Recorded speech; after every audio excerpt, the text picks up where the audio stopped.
You're watching the KUSI News at 5. Striking the right balance between campers and wildlife. That's the goal of the Anza Short-term Clean-up project. Campland and the city jointly developed a project for the Anza property that expands affordable waterfront camping for the public and protects the natural environment.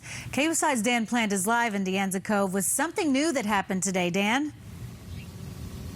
Yes, and if you're one of those people who is in favor of Campland by the Bay taking over Anza Cove, at least temporarily, well, it's good news because the Land Use Committee voted today 3-1 in favor of advancing this to the full council, which is going to be on the 25th. But basically what this means is the Campland, which is right next door, is going to put their own money and resources, at least temporarily, into fixing up this place. This is just a nightmare. This is an eyesore. This is a ghost town out here, you guys. And this is what's left of what used to be the most affordable waterfront living in San Diego. But they were all kicked out a couple of years ago. Aside from the homeless, nobody really lives here. So today's deal, I know a lot of people are very, very happy about it, but I know that there's some people who are not because they want this whole area just turned into one big park and they want it done now. Take a look at what happened today. Walking around Anza Cove these days is quite honestly a little bit spooky. At one time, this was the most affordable waterfront living in San Diego. These days, it's a ghost town on the bay. In its current state, it's an embarrassment to the city, the community, and it should be to the councils. Outside of City Hall today, a big move by the next-door neighbors to take it over and clean it up, at least until the city follows through on their own plans. The Anza can be a pretty property again. It can go ahead and be, educational. It can be profitable. It can go ahead and actually be something that people enjoy going to as a San Diegan versus, turning your head away and not want to look at it anymore.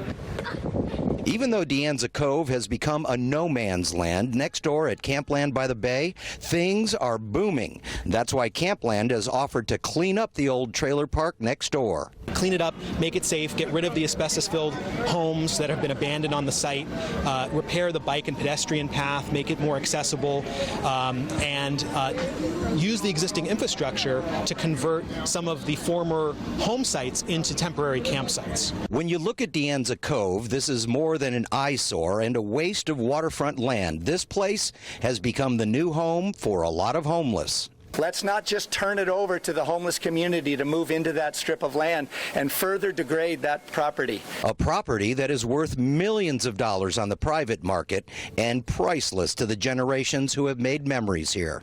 Campland's not suggesting building a hotel. They're not trying to build another amusement park. They're not trying to develop this site.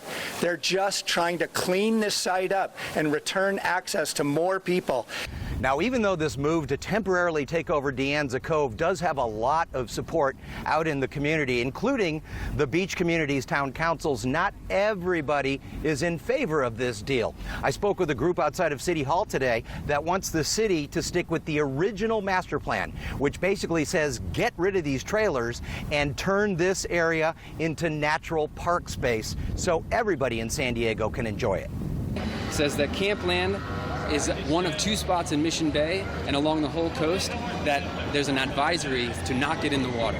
Over the years, Mission Bay has been closed in certain areas for a variety of reasons, and for that reason, environmental groups are more focused on the water quality than anything else. The master plan says from the get-go, 25 years ago, that water quality improvement is the first and foremost thing that needs to happen here, and none of this lease proposals that they're talking about now offer any improvement to water quality benefit. Yeah, so there's some of the opinions there, and the Campland folks have won the day anyways, out of committee in a favorable vote to the full council. That will be on the 25th, and a lot of people are probably wondering, where does Campland by the Bay get their money to do this kind of thing?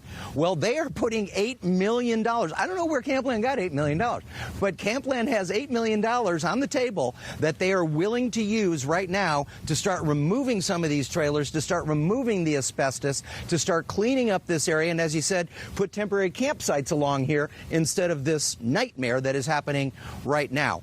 That $8 million then would be paid back with fees that the Campland folks would charge people to stay here. So, you know, be that as it may, that's $8 million they have on the table. That's not coming directly out of the city coffers, but eventually comes from the fees, and those fees partially would normally go to the city. So taxpayers are on the hook for a little bit of this, but it's kind of a complicated financial formula. So it's $8 million is what they're talking about. Once again, the next big vote, the full city council on this one, June 25th. That is Tuesday, coming up in about 2 weeks, and it looks like that is when that final decisions can be made. And once again, you guys, this would be for a 5-year extension for these guys to clean this up and spruce it up so the folks around here can not go by an eyesore. And by the way, you guys, the path itself is still open. You can still walk down here, ride your bike, and do all that kind of stuff. You just don't want to go this way into the overgrown weeds and whatever else is going on in there. So good news for the folks who want to clean this place up.